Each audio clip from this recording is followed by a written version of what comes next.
Hi friend, আজকে আমরা আবার চলে এসেছি নতুন একটা ভিডিওতে। তোমরা কেমন আছো কমেন্টে জানিও।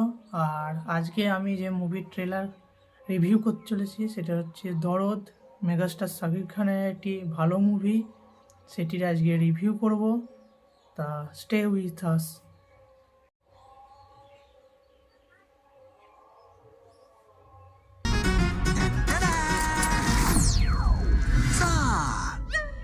দেখো তো কেমন লাগতেছে। তুমি তো বললে থানায় গিয়ে সব দোষ স্বীকার করবে। এই অ্যাক্ট্রেসটা মনে হচ্ছে ইন্ডিয়া। তখন ভিলেন সেজে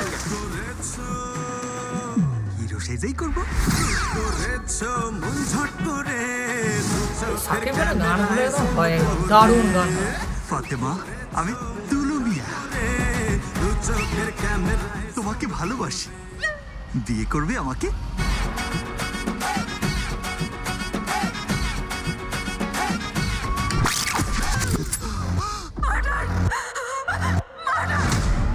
অগ্নি ম্যাম, ডিপার্টমেন্ট কি এই কেসটাকে অনেক আপনার হালকাভাবে ক্রাইম নিচ্ছে? সিন আছে, কেসকে হালকাই নিতে হয়, না হলে কেস মাথায় চড়ে বসে। দুলু মিয়া। ফাতিমা, তুমি ভুল বুঝতেছো। আমি সবাইকে ডেকে বলে দেবো তুমি আমার সারফরাজকে খুন করেছো।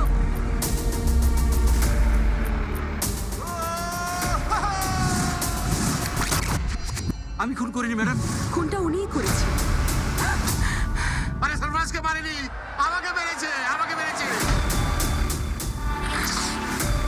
আমরা ভুল পথে এগোচ্ছি।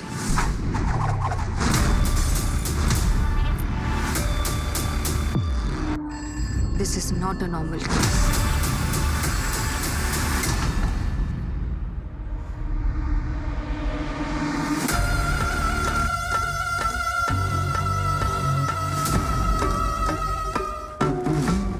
একজন প্রেমিক কখনো এতগুলো খুন করতে পারে না।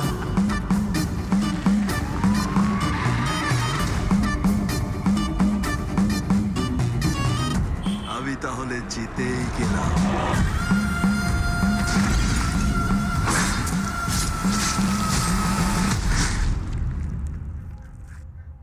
তুমি আবার কাউকে খুন করতে যাচ্ছ? আচ্ছা, তুমি আমি বিশ্বাস করতে চাও না কেন বলো তো?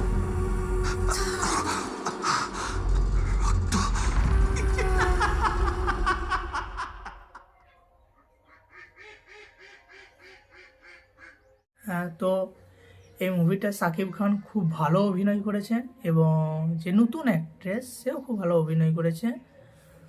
আর এখানে শাকিব খানকে একটা প্রেমিক হিসেবেও প্রথমে দেখানো হয়েছে আর একটা খুনি হিসেবেও দেখানো হয়েছে। তা আসলে যেটা মনে হলো, পুলিশ অফিসার আছে পায়েল, সেও মনে করছে যে শাকিব খান খুনি নয়, কারণ সে একজন প্রেমিক কি খুনি করতে পারে এখানে আছে।